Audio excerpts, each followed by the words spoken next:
Hey everyone, I'm Kristen. This is my AuthorTube and my YouTube channel, all combined in one happy little family. And today is my last vlog from the Storymakers conference. I had the best time at the conference. It was amazing. I learned so much. I met awesome new writing friends, connected with so many different professors and teachers and just people who know so much more about writing than I do. And it was such an exciting thing. Today is my last vlog because the conference is sadly over, and it's on John Truby's kind of fix your story presentation that he gave, which really stuck with me. So let's get into it. Let's do this.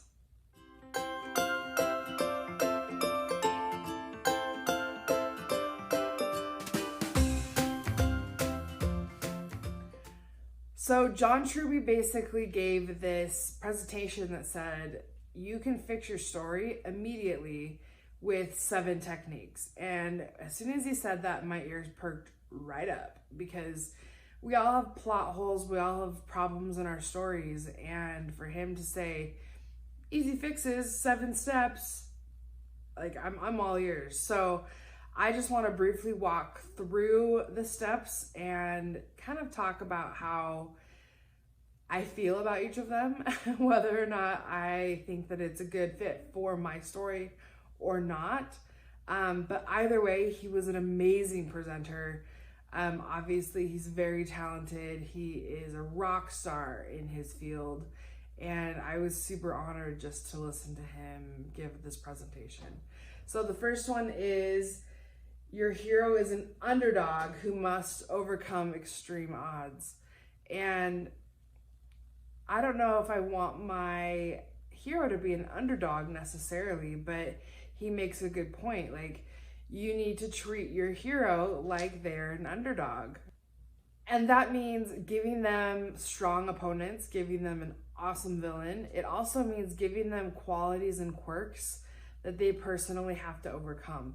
Doesn't mean they have to be the nerdy kid at school. It doesn't mean that they have to be like the world's worst, like, I don't know, physically fit person. They just have to have strong opposition that they need to personally overcome. So whether that's the villain, whether that's personal traits mentally, personal traits physically, socially, whatever the case may be, they need to be able to overcome really strong opposition in the novel in order for them to grow and in order for them to really feel like a strong character. So he's like, the quick fix is just toss the kitchen sink at him. And I'm like, oh gosh, my poor character. But, you know, toss things at him, see what they do, let them react, and watch them grow stronger. So that was tip number 1, and I actually really like that, and we'll be implementing that in my book. The second one is, give your hero a specific goal.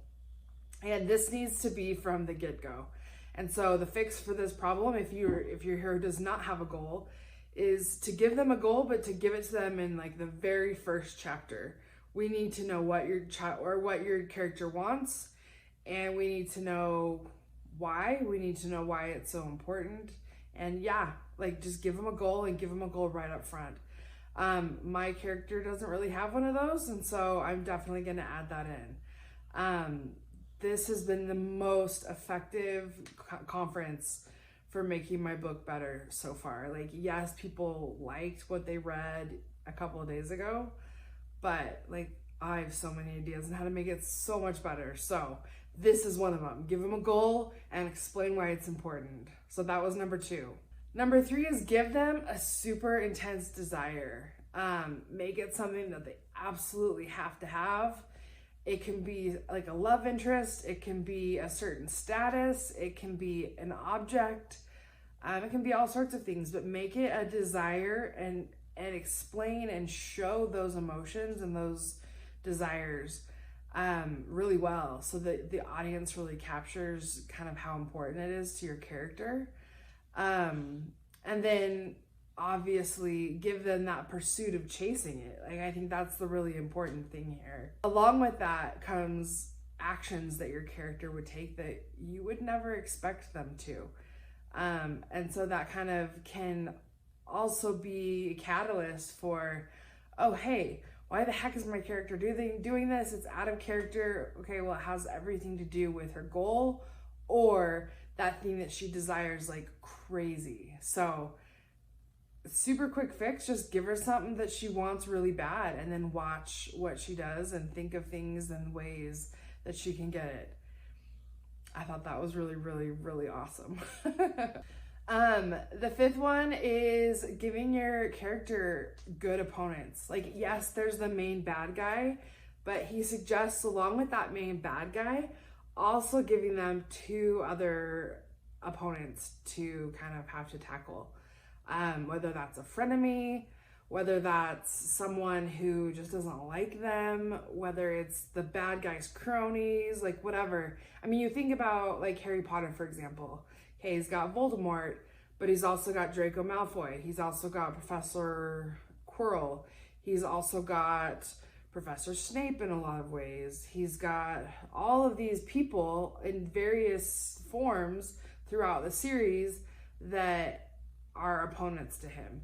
And so that is just an example of, a really great example, but an example of having strong opponents all the way through, from the friend level all the way through to like the Voldemort level. So giving your character that same treatment, the opponent treatment, is another really great way to make them stronger and also kind of like flesh them out and make them real people.